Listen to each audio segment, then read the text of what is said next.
She didn't even see the shove coming. 1 second. The mirror in front of her reflected a timid face brimming with unshed tears. And the next, a heavy hand slammed her shoulder from behind. Ebony Washington, a quiet, slender black girl who had only transferred to Barnwell High 2 weeks ago, found herself hurled against the sink, gasping in shock as pain rippled through her ribcage. Her textbook spilled to the damp bathroom floor, pages curling in a growing puddle near the base of a broken hand dryer. Right beside her, with a smirk that was part triumph and part menace, stood Travis, the undisputed leader of a pack of juniors who called themselves the Black Ridge Crew. They were rumored to be unstoppable. People whispered that Travis's father had deep ties with the district superintendent, and that none of them ever faced real consequences.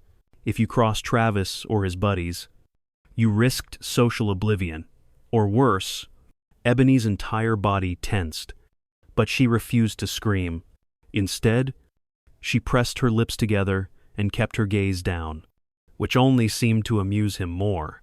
He leaned in so that his reflection in the cracked mirror loomed over hers. "You're not so tough," he sneered. Then, with a brief flick of his fingers, he kicked at her spilled geometry workbook. "Thought you could just walk around ignoring us?" The guys behind him snickered. Ebony's chest throbbed with every breath. The metallic tang of fear flooded her mouth, yet she forced herself not to tremble. She had promised herself she wouldn't let them see her cry. Another boy, Russell, lounged by the door, arms crossed, cutting off any escape route. No one else was there to witness it but the flickering overhead light, the filthy floor, and Ebony's own racing thoughts. She dreaded a moment like this since the day she stepped onto campus. She tried to stay invisible, but apparently, she was noticed anyway. Travis finally backed off. Though the mocking grin on his face remained, Russell gave Ebony's leg a nudge with his sneaker, as though testing whether she might lash out.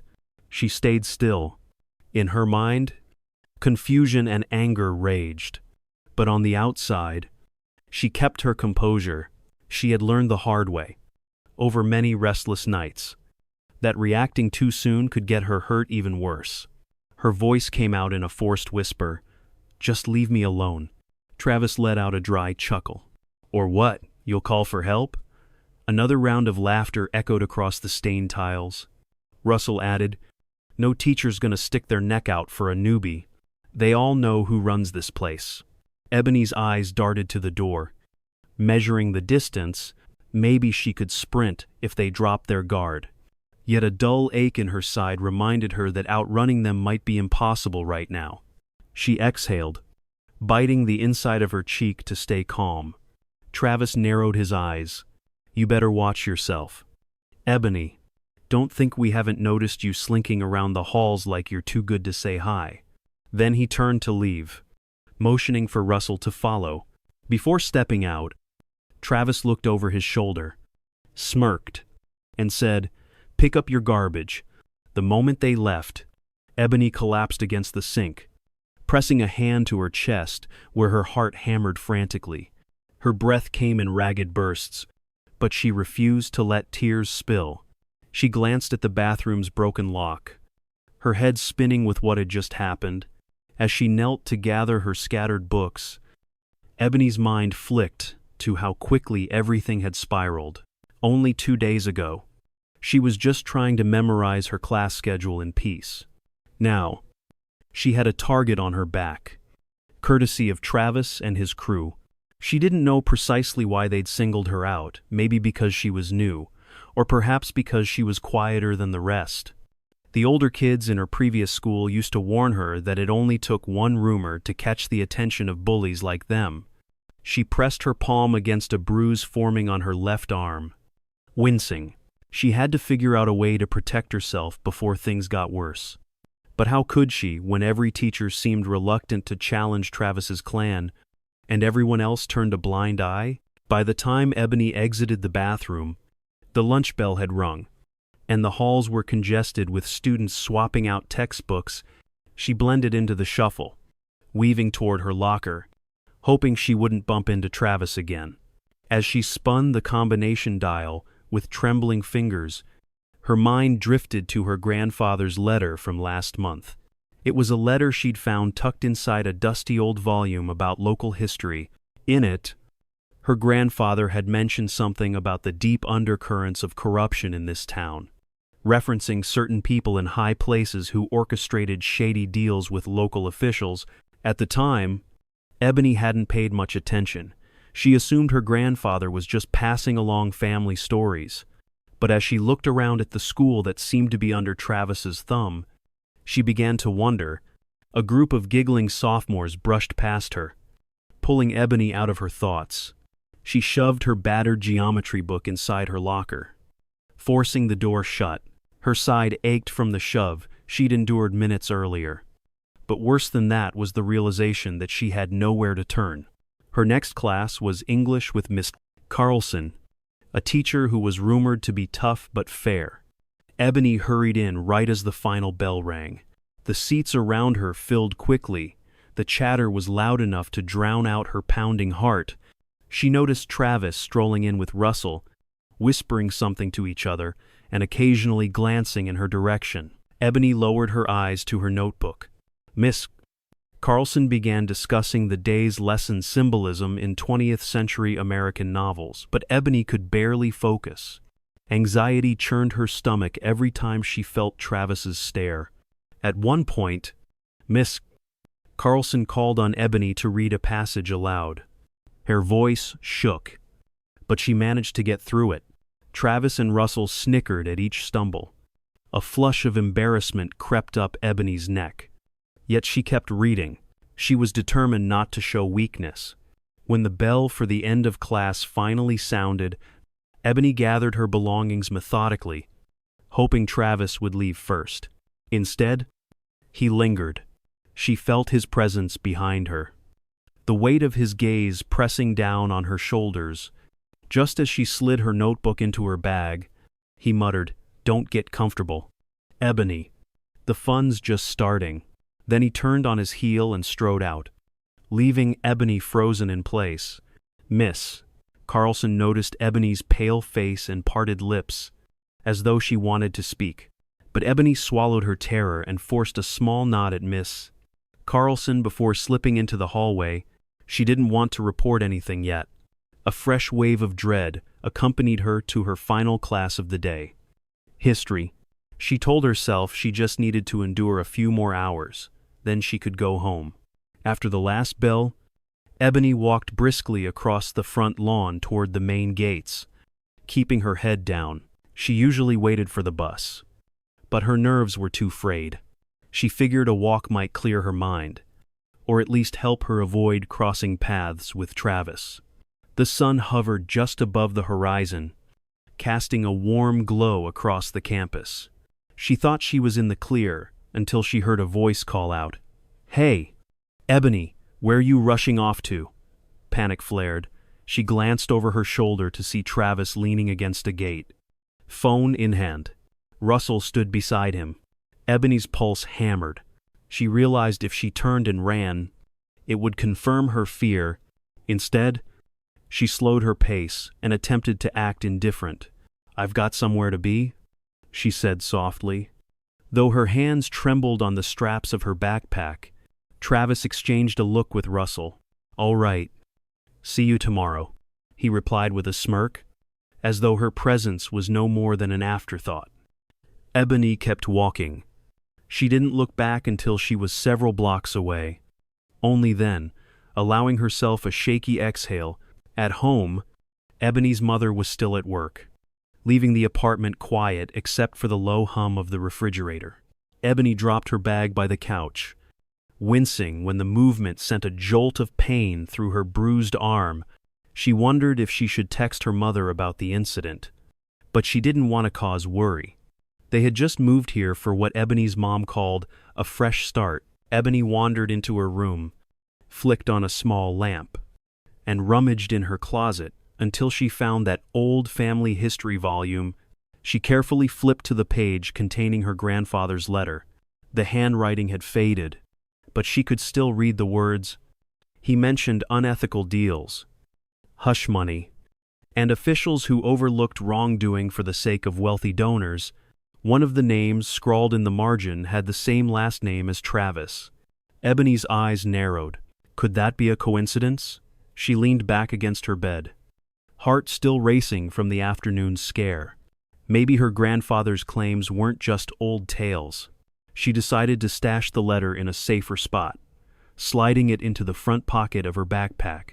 Something inside told her that the twisted power dynamic she was seeing at school might connect to the very corruption her grandfather had hinted at. Sleep didn't come easily that night. She tossed and turned, replaying the bathroom assault in her mind, seeing Travis's mocking grin every time she closed her eyes.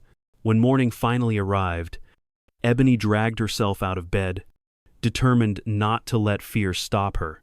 She had always been resilient, even if she didn't flaunt it. Yet as she neared the school gates, her stomach lurched at the sight of Travis standing with Russell, both scanning the incoming students as though they were predators seeking prey. Ebony tried to slip past, unnoticed. She nearly made it, but Travis spotted her at the last moment, gave a curt wave, and nodded. She hurried inside, rushing to her locker. Feeling disoriented, she reminded herself that she couldn't run from them forever. Between second and third period, Ebony's day took an unexpected turn. A tall, freckled boy named Isaac approached her at her locker. He wore a soccer jersey and had a polite smile that seemed out of place in these hostile hallways. "Hey," he began quietly. "I saw Travis corner you yesterday. Are you all right?" Ebony blinked, uncertain how to respond. She didn't trust easily, especially not after the previous day's events. Isaac raised his palms, almost apologetically. "I'm not one of his guys," he assured her, glancing around. "And I'm not trying to be nosy, but I've seen them mess with people before. You should be careful." Ebony exhaled, loosening her grip on the locker door. "I'll be fine," she said softly, though she appreciated his concern more than she was willing to admit. Isaac looked like he wanted to say more, but the warning bell rang, prompting him to nod and jog off toward class. Ebony shut her locker, feeling a sliver of hope that not everyone at Barnwell was indifferent. She tucked that moment away like a small anchor of reassurance. The next incident happened during lunch. Ebony was standing in line for a sandwich when Russell strolled up, placed a hand on her shoulder, and jerked her backward so that he could slide in front of her. The cafeteria bustled with noise, and while a few people saw the interaction, no one intervened. Ebony, struggling to keep her balance, mumbled, "Excuse you," though in a faint voice. Russell feigned surprise. "Oh, sorry. Didn't see you there." He laughed under his breath. Taking his time selecting chips and a soda, Ebony's appetite vanished, replaced by a simmering sense of indignation. She remembered her grandfather's words, "Silence only protects the corrupt." Should she speak up, or should she endure it to avoid fueling their aggression further? She stepped out of the lunch line, appetite gone, deciding to head outside for some fresh air. A few minutes later, Ebony was perched on a low wall near the soccer field, nibbling on the edge of a granola bar from her bag. She saw Isaac practicing drills with some teammates, the whistle of the coach echoing across the grass. Her gaze shifted to the parking lot, where Travis's red pickup truck was parked in a spot usually reserved for the faculty, another privileged convenience. Ebony recalled her grandfather's letter for the 100th time, pondering whether that old corruption had trickled down into the halls of this school. She thought about how the principal seemed to overlook Travis's behavior and how teachers never quite reprimanded him. The pieces of a puzzle were forming in her head, though she wasn't sure exactly what it spelled out yet. As the day wore on, Ebony's sense of unease deepened. She noticed Travis in the hall between classes, chatting with a middle-aged man in a tailored suit who looked out of place among the usual bustle. She saw them exchange a folder, The man gave Travis a pat on the shoulder, then left through the side exit. Ebony slowed her steps. Curiosity piqued. Something about that exchange felt clandestine, especially because Travis's eyes darted around to see if anyone was watching. Ebony ducked behind a row of lockers. Could that man have been an official from the district? She couldn't be certain. All she knew was that Travis's smirk afterward was more smug than usual. That evening, Ebony found herself at her small desk, rummaging through the letter again. She noted the mention of someone with the same last name as Travis, presumably an older relative. Her grandfather had implied they had involvement in shady real estate deals, bribing local officials to secure prime city contracts. Ebony wondered if Travis was aware of his family's rumored legacy of corruption, or maybe he simply grew up spoiled, learning all the wrong lessons. She read the letter over and over, searching for something that might be relevant to her predicament. The final lines included a cryptic reference to a file of receipts that her grandfather had stashed somewhere. Ebony's pulse quickened. Could these receipts still exist? And if so, were they evidence that might keep Travis in check? She wasn't entirely sure how it might help, but the idea flickered in her mind like a beacon. The next morning began as tensely as the last, but Ebony clutched a tiny hope that perhaps something would shift if she had proof of Travis's wrongdoing. She tucked her grandfather's letter into a hidden compartment of her backpack. She told herself she wasn't going to do anything rash, but a part of her felt braver, simply knowing she had an ace up her sleeve if only she could find the rest of the puzzle. She resolved to check the garage at her old house, though it was an hour away by bus, to see if her mother had kept any of her grandfather's old boxes. Ebony only had to survive school for one more day. Then the weekend would give her time to investigate. However, trouble cornered her sooner than she expected. Right after third period, Ebony felt a tug on her bag from behind. She pivoted to see Travis. Wearing his usual self-assured grin, he nodded at Russell, who was flanking Ebony's other side. "Why'd you skip lunch in the cafeteria yesterday?" Travis asked, voice dripping with mock concern. "We missed you." Ebony's stomach knotted.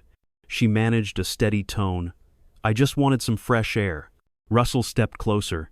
"We need to talk," he said, not bothering to hide the threat in his voice. Ebony hesitated, scanning the hallway for a teacher or any adult. None were in sight. Sensing no immediate rescue, she let them steer her toward a deserted corridor near the old gym.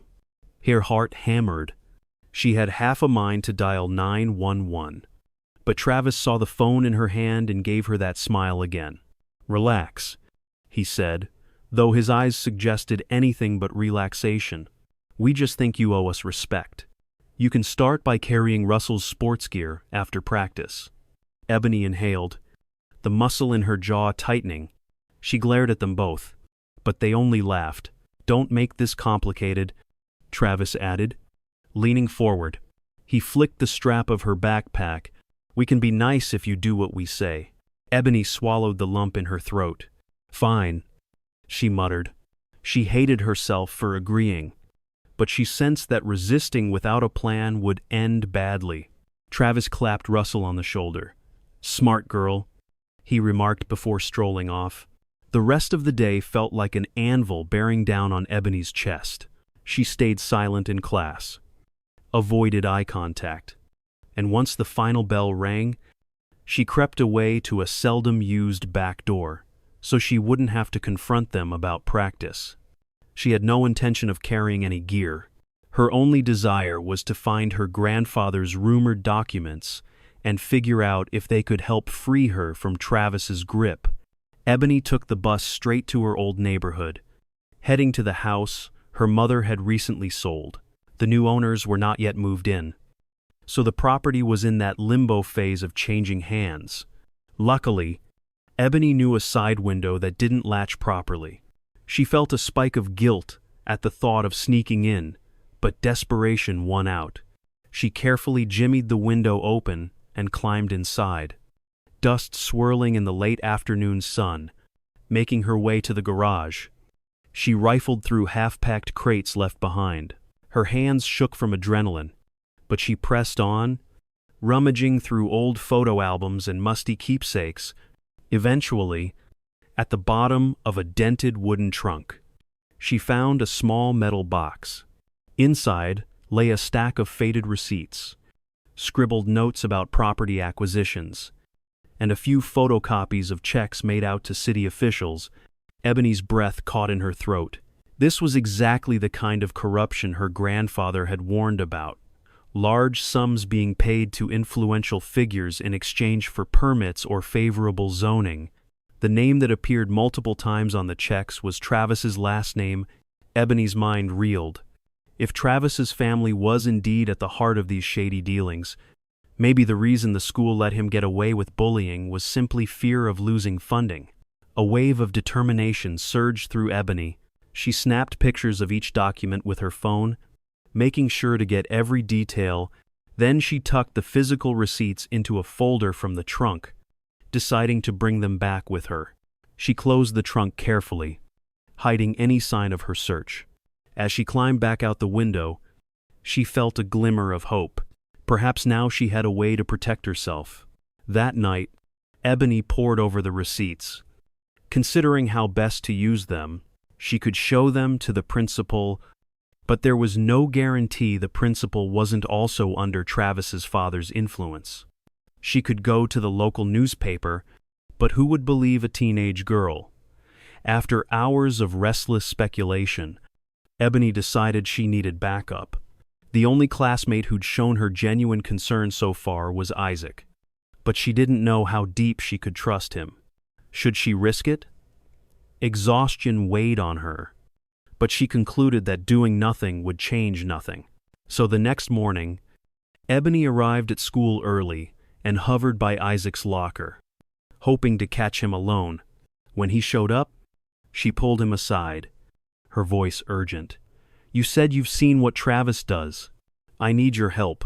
Isaac frowned, glancing around to ensure no one was listening. Ebony took a leap of faith and revealed the scans on her phone, summarizing the corruption her grandfather had documented. If his father is paying off officials, that might explain why the school's so scared of him, she whispered. Isaac exhaled. "That's big and dangerous. If Travis finds out you have this..." Ebony shivered at the thought. "I just want him off my back," she said, voice trembling with a mixture of fear and anger. Isaac nodded, pressing his lips into a thin line. "Let me think. My older brother knows a journalist at the local news station. Maybe we can leak this anonymously." Ebony's heart fluttered with cautious hope. "You'd do that for me?" Isaac gave a firm nod. "For you and everyone else he's tormented." I'm over. Classes dragged by, each tick of the clock intensifying Ebony's nerves. She and Isaac communicated via scribbled notes, arranging to meet after school in the soccer field bleachers. After the final bell, Ebony stood near the bleachers, scanning for any sign of Travis or Russell. Isaac arrived. Breathless, "My brother says the journalist is interested," he reported. "We just need to send her the photos as soon as possible." Ebony's fingers hovered over her phone. Before she could hit send, a furious voice barked behind her. "What do you think you're doing?" Ebony spun around to see Travis, flanked by Russell. Their faces were dark with anger. Ebony's stomach lurched. Isaac tried to block Travis, but Russell shoved him aside. Travis snatched Ebony's phone from her hands, his expression wild. "What's on here?" he snapped, scanning the screen. Ebony lunged, shouting, "Give that back!" But Travis towered over her, pushing her away. Isaac scrambled to help, but Russell grabbed him in a headlock. Ebony's chest constricted as she watched Travis scroll. Discovering the incriminating photos, "You sneaky little..." Travis hissed through clenched teeth. Ebony's mind raced. If he deleted them or turned her phone off, would that be the end? She heard Isaac struggling behind her, cursing at Russell to let go. Panic gave Ebony a surge of courage.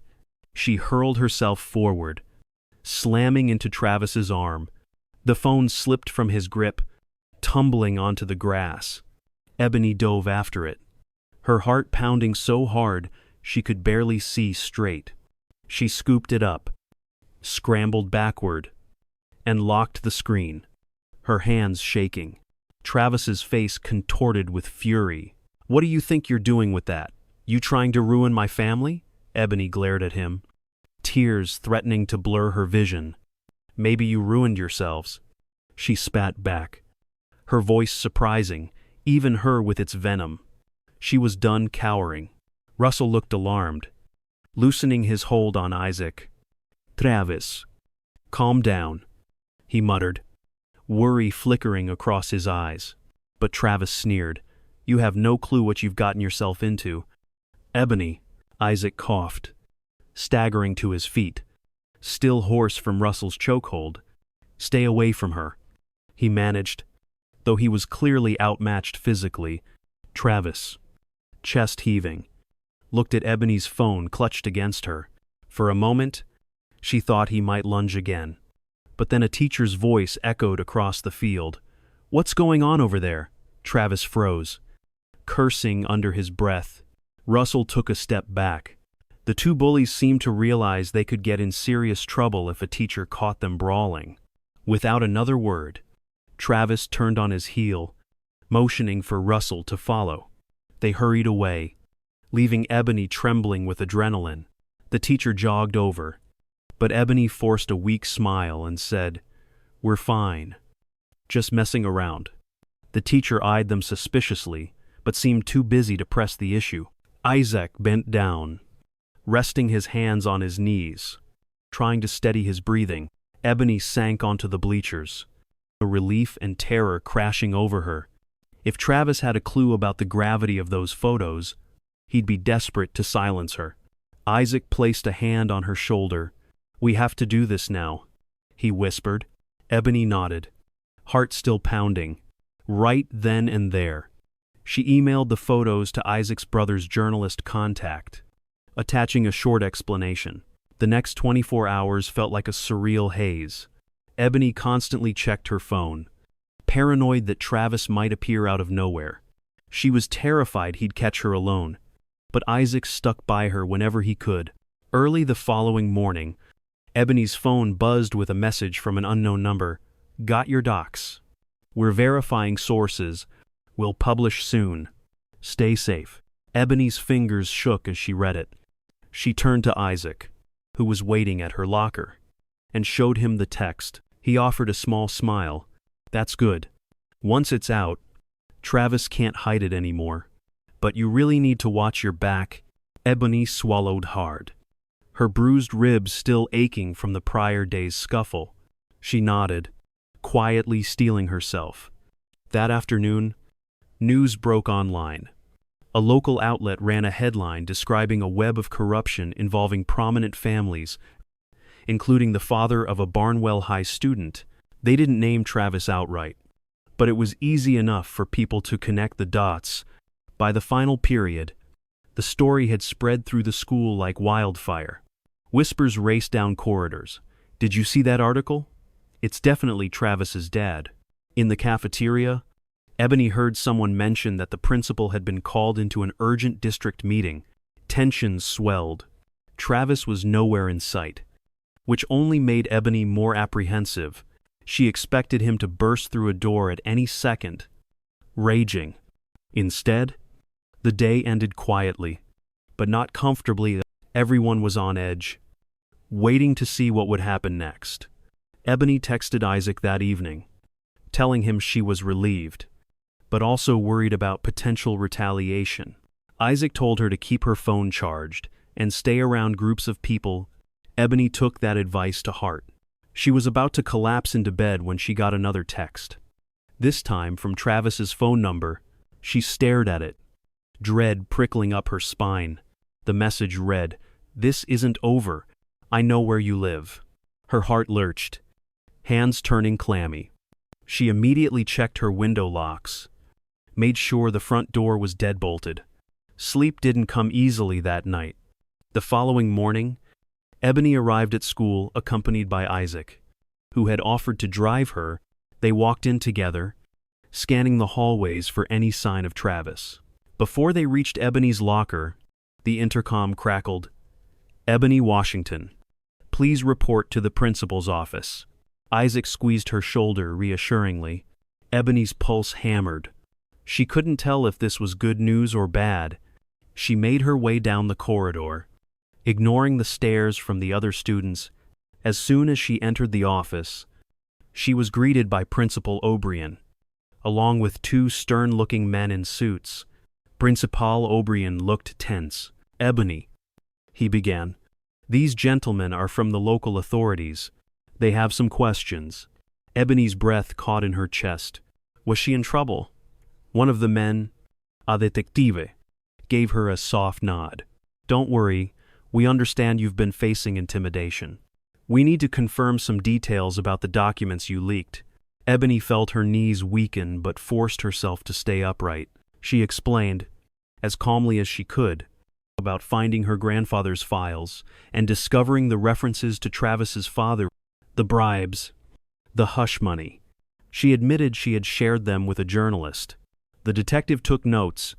The other man asked a few clarifying questions, then exchanged a knowing look with the principal. Finally, the detective offered Ebony a slight smile. "Thank you. Ebony, you've helped us a great deal. We've been investigating some suspicious financial dealings for a while, and this evidence could be important." Principal O'Brien cleared his throat. Avoiding eye contact, Ebony caught the hint of embarrassment on his face. Perhaps he felt guilty for letting Travis roam free. After the men left, O'Brien told Ebony to remain in the office for a moment. He steepled his fingers, exhaling slowly. "I'm sorry you had to endure so much," he said quietly. "I'm aware Travis hasn't been kind to you." Ebony stiffened. That was the understatement of the year.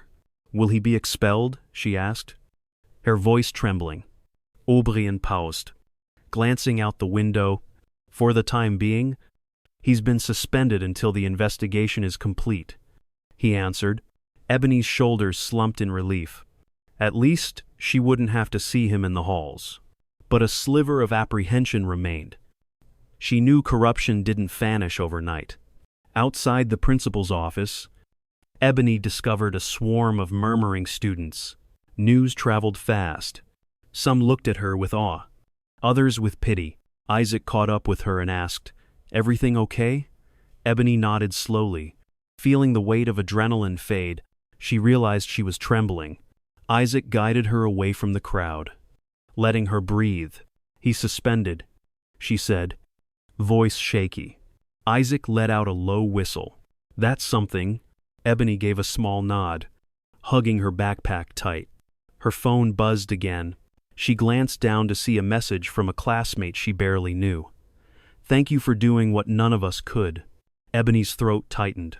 She typed back a quick, "No problem," feeling tears burn at the corners of her eyes. She thought about how many others must have experienced Travis's bullying, about how fear had kept them silent. She also thought about her grandfather, about his determination to document wrongdoing. Even if it meant placing himself at risk, his legacy had given her the courage she needed. For the rest of the week, the atmosphere at Barnwell High felt like it was balanced on a knife's edge. Travis never showed up. Rumors circulated that his father was furious, that lawyers were involved, that bigger names might be dragged into the scandal. Ebony kept her head down as best she could, but she no longer felt powerless. Every so often, she'd catch someone giving her a nod or a quiet word of support. The bruises on her arm were healing, but the memory of that first shove in the bathroom lingered, fueling her resolve that no one else should have to go through that terror. She wondered if Russell would try to retaliate, but he had vanished too. Maybe he realized the heat was too intense to keep pushing. One afternoon, Ebony found Miss Carlson waiting outside her English classroom. "May I speak with you a moment, miss?" Carlson asked gently, leading Ebony into an empty side hall. I want to apologize, the teacher began, eyes clouded with concern. I had a feeling something was off when you froze up in class the other day, but I didn't investigate further. I've heard about what you've done. And it took a lot of courage. Ebony felt her shoulders relax. Thank you, she whispered, her voice wavering with emotion. Miss. Carlson nodded, placing a comforting hand on Ebony's shoulder. If you need any support, please come to me. And if you ever feel unsafe, let me know. Ebony nodded, touched by the gesture. She realized that sometimes even well-meaning teachers can be hesitant to intervene when powerful families are involved. Maybe Ebony's actions had broken that cycle of fear. The following Monday, Ebony arrived to find the halls abuzz with a new rumor. Travis's father had been arrested on charges related to bribery and fraud. She almost couldn't believe it, but a quick glance at her phone confirmed the story. The local news had photographs of him in handcuffs, being led to a police car. Ebony's stomach flipped. She felt a surge of complicated emotions: relief, shock, fear. She wondered if Travis would blame her for his father's downfall, or if he'd finally realized that intimidation can't shield someone from justice forever. By midday, the principal made an announcement. An assembly would take place in the auditorium to address recent events and reiterate the school's commitment to a safe environment. Ebony sat with Isaac near the front, her pulse thrumming as Principal O'Brien took the stage. He cleared his throat, looking more somber than Ebony had ever seen. In light of recent developments involving a member of our school community, I want to reaffirm that Barnwell High does not tolerate any form of harassment or corruption. Students, if you ever feel threatened, we are here to help. Ebony folded her hands in her lap. Part of her was skeptical. She had faced intimidation with little support until she took matters into her own hands. Nonetheless, the assembly felt like a step in the right direction.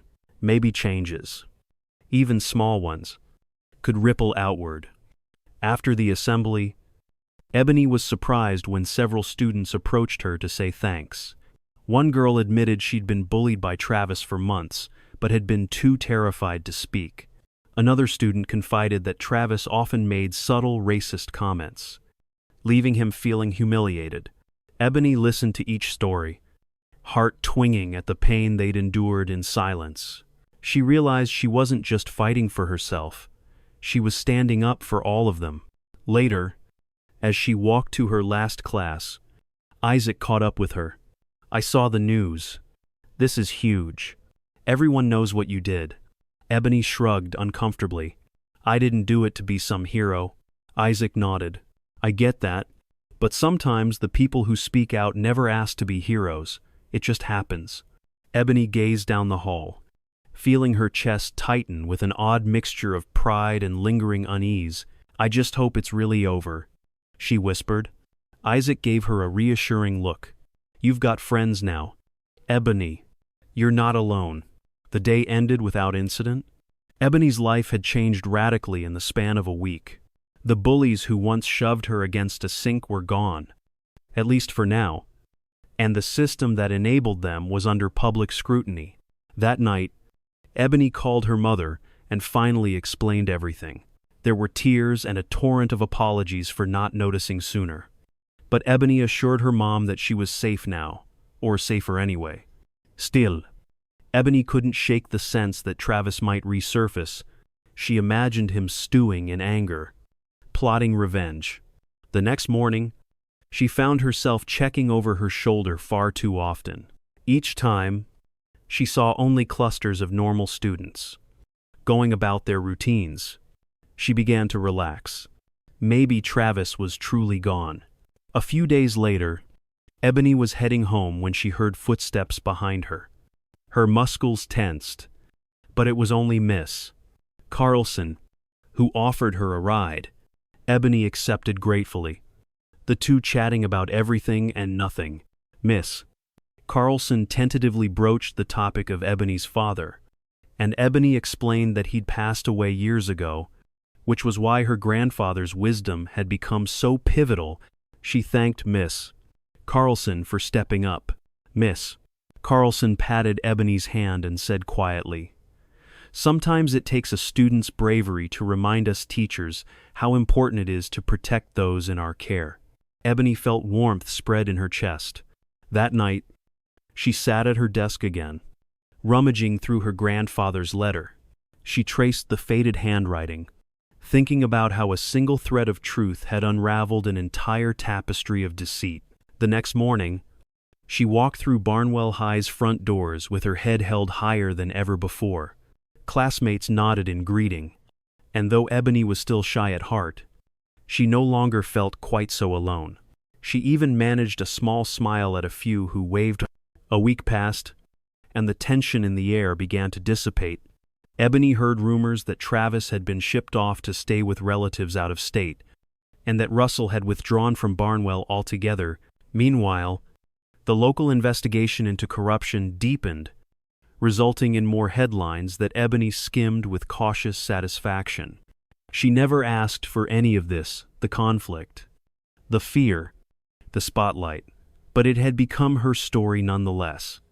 One afternoon, Isaac found her by the soccer field, the same place where they'd almost had their phones confiscated. "Check this out," he said, handing her his phone. The journalist who had published Ebony's documents had posted an update praising an anonymous student whistleblower for helping bring the truth to light. Isaac grinned. "Everyone knows it's you, but they can't print your name since you're a minor." Ebony released a breath she hadn't realized she was holding. "I'm just glad the truth is out there," she murmured. She watched as the soccer team jogged onto the field, practicing for an upcoming match. Life moved on, just as it always did. But this time, Ebony felt she had a place in it. She glanced at Isaac, who gave her a playful nudge with his elbow. "Hey, I have a feeling you won't be so quiet around here anymore," he teased. Ebony laughed softly. "We'll see." Although old scars take time to fade, Ebony found herself forging new friendships. Miss. Carlson offered extra help after class, not just in English, but with Ebony's college scholarship applications. Isaac introduced her to a group of classmates who gathered weekly for a study session. She discovered pockets of acceptance she hadn't expected. There were still occasional glares from kids who missed the old power dynamic under Travis's reign, but Ebony found their disapproval easier to ignore. She'd faced down far worse. The twist of fate that made her the catalyst for exposing corruption in the district had also freed her from any illusions about the power of bullies. She no longer questioned whether she had the right to stand up for herself. She understood it was a necessity, not just for her own survival, but for others who might not be able to speak. Each day that she walked through Barnwell's corridors without fear was a triumph. She had discovered that courage wasn't about never being afraid. It was about acting in spite of the terror, about reaching for justice even when the odds seemed stacked against you. Late one evening, Ebony sat at her desk, gazing at the letter from her grandfather for what felt like the 100th time. She read his concluding line. "Remember, Ebony, silence only strengthens those who profit from wrongdoing." A soft smile touched her lips. Those words had guided her through a tempest. She closed the letter gently, then leaned back in her chair. The nightmares about being cornered in the bathroom still surfaced sometimes, but each day brought new confidence that she was more than just a victim. She was a young woman with the determination to fight back, armed with the memory of her grandfather and the knowledge that truth can topple even the most intimidating bullies. As she clicked off the lamp, she whispered a silent thank you to the man whose hidden documents had lit the path. Tomorrow, she'd face whatever came next with her head high, knowing that no matter how quiet she seemed, she had a voice that resonated louder than fear, a voice that had already changed the world around her. Tóm tắt, Ebony. Một nữ sinh da màu vừa chuyển đến trường trung học Barnwell, sớm nhận ra nơi đây chịu sự thao túng của Travis, kẻ cầm đầu nhóm Black Rich Crew, và cũng là con trai của một gia đình giàu quyền lực. Ngay ngày đầu, cô bị chúng đẩy vào bồn rửa trong nhà vệ sinh. khiến sách vở rơi vãi và cả thân thể lẫn tinh thần bị tổn thương. Mọi người trong trường, từ thầy cô đến học sinh, đều e dè trước thế lực của Travis do cha cậu ta có mối quan hệ chặt chẽ với giới chức trách.